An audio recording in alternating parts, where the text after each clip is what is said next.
When's the last time you had three teammates who scored 40 points in a game in one season? Dan, I have that information. Stats Inc. has broken it down for us, but everyone in the studio is scrambling to find out who it is. Okay. So give me... Do you want to make a guess? How recent? I can't give that out at this juncture. Well, then it was recent. I didn't say that. That's what you're saying. If you're not going to give it out, then it was recent. Bosch get 40? No. Okay. My original thought was it was going to be, who was it? Kelly Tripucka, Isaiah Thomas, and John Long of the Pistons. That's old school. Yeah. Did they score 40 in a season? Are they on the list? They are not. Okay. Let me bring in Chris Mannix. He covers the NBA. Let me start with that question for you.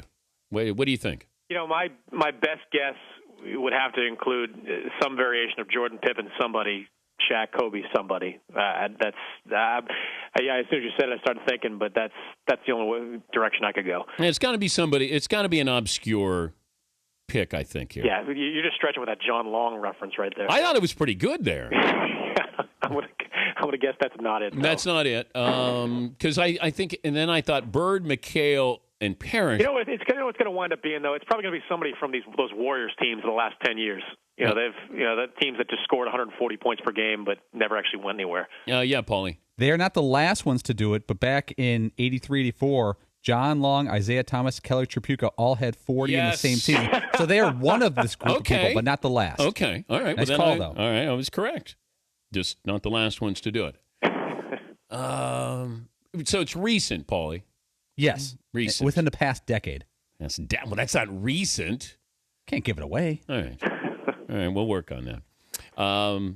So where do you want to start here? MVP vote, have you cast yours yet? I started filling out my entire ballot last night. I vote on all the awards for SI, so I started filling it all last night. But the MVP is an easy one. I've said I was going to vote for LeBron all season long. Nothing has wavered me from that opinion. You guys know how big a fan I am of the Oklahoma City Thunder. And I love Kevin Durant, but I still think that the MVP should go to the most complete player in the game, and LeBron is that. He might not be the scorer that Kevin Durant is, but he's a better defender. He's a better facilitator. He's an equal rebounder. I just think there's no question in my mind that LeBron should not only win this award, Dan, he should win it by a landslide vote. He's not going to win it by a landslide. I should, though. If he wins it. Can you? You heard my argument there. You can't. I don't think you can debate that. I just don't think you can debate that he is, without question, by the MVP criteria, he is the best player in basketball. Yes, but we also have a built-in bias, I think, with a lot of writers. Oh, of course. And that's a shame that it factors in because you're missing out on. He's answered every question you had this year for him. He made himself better.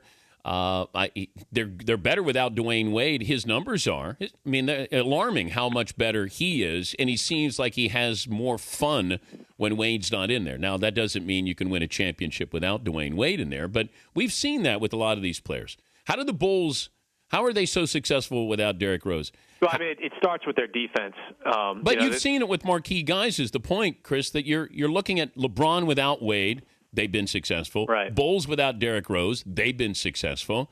These are MVP guys. And well, you're also talking about teams that have guys ready to step in and do something, not necessarily specifically at those positions that they're losing, but a more complete roster. LeBron can I think ably fill in for Wade just by changing his mindset of how he's going to play the game. I've watched the games he's played with Wade. I've been at games that he's played without Wade, and he is just a far more aggressive player when Wade is out of the lineup. But it's interesting, Dan, because he's going to have to become a hybrid of the multiple type of players that he's been this season. He's going to have to become more aggressive when Wade comes back in the lineup, but he's also going to have to continue being a facilitator. He has to find, I think, a happy medium with the way he's played this season, which is it takes nothing away from the player that he has been all season long. But when the bar is so high, when the bar is winning a championship, in order to do that for LeBron, you have to be a mixture of both types of players. You have to be almost the perfect player to succeed there because, Dan, they're going to go into this postseason being a three-player team. As much as we talked about in the first half of the season, how Mario Chalmers had stepped up. He hasn't been the kind of player he was in the second half. Norris Cole's game has just fallen off a cliff to the point where he's sort of out of the rotation at this point. You know, the center position is a major point of weakness, and Chris Bosh has shown he can be defended by certain players throughout the league. I mean, it is going to be almost entirely on LeBron and Wade to have really Herculean nights every single night for them to win a championship. He's Chris Mannix from Sports Illustrated joining us, Dan Patrick Show. What happened to Dwight Howard? Which part? Not his back.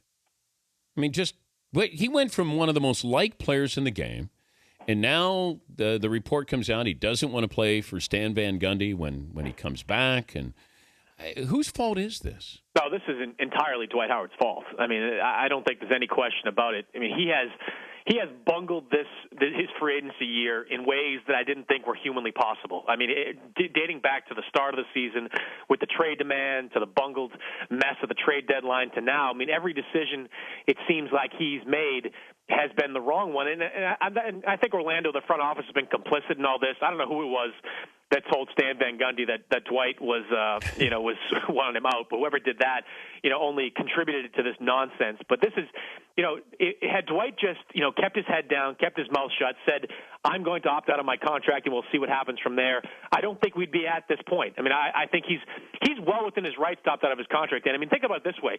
The back injury he's got right now is, presumably it's something that will heal at some point in time. But what if it turned out he had a back injury that was Larry Bird-like or even Steve Nash-like, where it's chronic and it could affect you long-term? I mean, that all of a sudden he decides to opt into his contract, maybe his future finances are affected. Maybe teams aren't so willing to commit $85 to $100 million to a player that has a history of back problems, good of a back problem that contributes to the shortening of his career. I mean, he just hasn't made good decisions throughout this process. He's made all of his decisions public. So when you're playing the blame game with this team, granted, some of it has to be spread around, but I would argue that 75 to 80% of it has to fall right on Dwight Howard's shoulders. Yeah, and Stan Van Gundy never should have said what he said. I thought that was embarrassing. Just coach. If you're not there next year, so what? But you know what? Do your job. Now all of a sudden you jump into the soap opera here, and somehow Dwight Howard has made LeBron James and his decision look a little more enlightening, promising, better with all of this. I'd call it a PR masterstroke as far as his decision there. I mean, he made the decision look great with the way he's handled. Like I said, it's just been one mess after the other. I mean, you got to handle it sort of the way Darren Williams has handled it with New Jersey. He has never said or never wavered from the fact that he's opting out of his contract, that he's going to keep New Jersey in mind when he decides to become a free agent, but he's going to still test free agency. I mean, he's had some phenomenal public quotes. I mean, when somebody asked him, I'm sure you saw this, when somebody asked him about since Dwight's opting in, you would opt in, he said, it's not monkey see, monkey do. I mean, he knows that this is his chance to cash in. He's doing what every player in his position should do, which is maximizing his profits. You got a rested, but I guess somewhat healthy Kobe Bryant coming back. Was this one of those where maybe both parties, the team and Kobe, said, sit me down for a little while longer. Let me get a little bit of a breather because, you're going to need me even more come postseason time. As tough as that may seem to have Kobe sit down, do you think he sat down longer because he needed to? Well, I think that's possible. I don't know for sure if that's why he sat down, because that heel injury, everything I've been hearing from just talking to different medical people, that's a slow injury to heal, especially for a basketball player like Kobe, who's used to pushing off that heel all the time. But him coming back, Dan, it's become pretty important. I mean, the Clippers, they're basically dead even with the Lakers right now. And even though the Lakers have the tiebreaker over the Clippers, so they finished tied, the Lakers have a tough schedule coming up. They've got, Oklahoma City. They've got San Antonio. I mean, the Clippers have a bunch of road games, but they have more winnable games down the stretch of the season. And this is, the difference between the 3 seed and the 4 seed right now, Dan, is huge. The 3 seed means you either get a depleted Dallas team or you get a Denver team that's hasn't played great in the second half of the season. The 4 seed means you got to go against Memphis and deal with their front line for the first round of the playoffs. And I can promise you that's a seeding that no team in the Western Conference wants in the first round. They want to avoid Memphis like the plague because they know what Memphis did to San Antonio last year, and they know that this Memphis team, now that Zach Randolph is rounding into form, might be a better team than last year. So I think there's going to be a serious sense of urgency on the part of the Clippers and the Lakers to try everything they can against that 3 seed and avoid that nightmare matchup with the Grizzlies in the first round. Good stuff, Chris. We'll be checking with you soon. All right, Dan. Chris Mannix. Yeah, I agree with Memphis. You just want to stay out of that 4-5 matchup right now. And Kobe coming back, you have some games that are must-win games. And the Clippers aren't going to let up either.